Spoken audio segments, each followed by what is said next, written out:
Please, go ahead. Thank you, Madam Chair.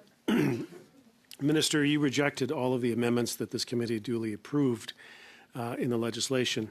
You rejected reasonable amendments related to citizenship tests, background checks, language requirements, and all related to chain migration. Why did you reject these amendments, and why do you think it's unreasonable for new Canadians in a chain migration model to have to speak one of our two official languages, understand our history, and prove they're not criminals? So thanks for that question. If you still have any doubt, I appreciate you giving the opportunity again. I didn't reject anything. You know, these things were discussed in committee. Committee made decisions. It went to the House of Commons. It went to Senate. The Speaker made some rulings. You know, it proceeded.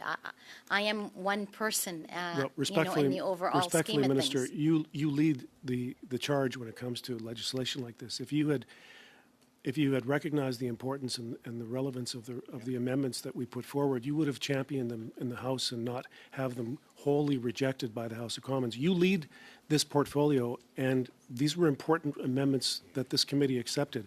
And I find your answer confusing because it has nothing to do with the Senate. It had everything to do with what recommendation you brought to Cabinet.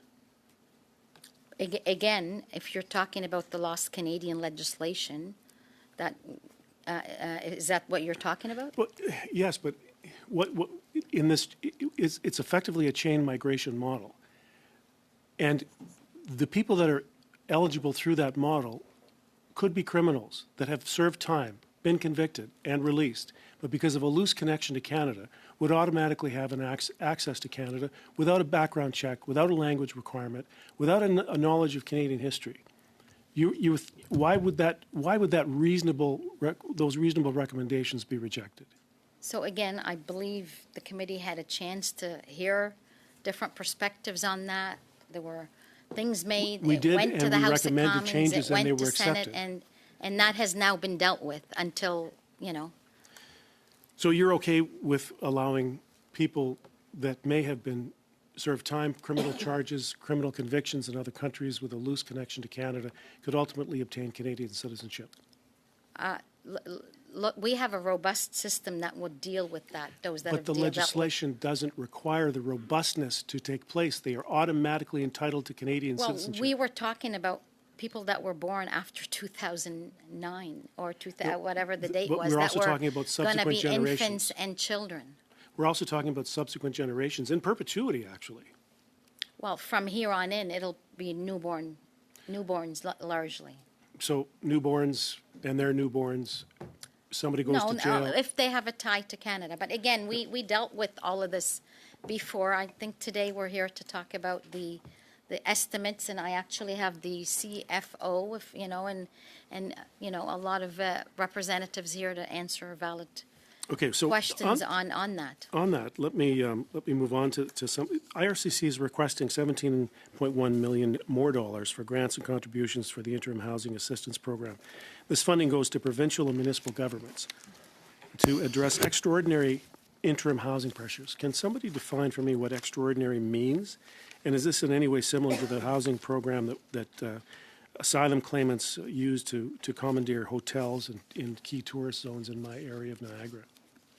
Okay, so we'll find you that information, but I will tell you that I believe I said that last time. As of there are no people in hotels anymore that are housed by the government of Canada.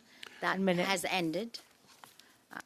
We had a large number of asylum claims the last couple of years. Our asylum numbers are now down by a third. I'm sorry, I have limited time, Minister. I'm just looking for clarity because this money is going to provincial and municipal governments.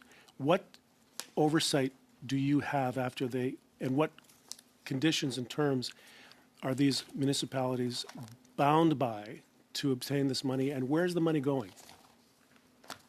So there's agreements, and they are obligated to provide stats and figures based on the agreements. For what? For what the funding is used for and the number of people. Well, that's what I'm trying to get to the bottom of. What is the funding is for housing assistance, but can you define that, and what is extraordinary? So it was for interim housing measures to for the fact that we had a large number of asylums. As I said to you, the good news for 2025, that has gone down by a Okay, third. so your Thank you, use of thank you, interim Mr. housing, it Davies. really is Thank hotels you, in a Minister. different. Not Thank you, hotels, Mr. Definition. Davies. center. No, not hotels. Thank you, Mr. Davies. Thank you, Minister. That's time's up.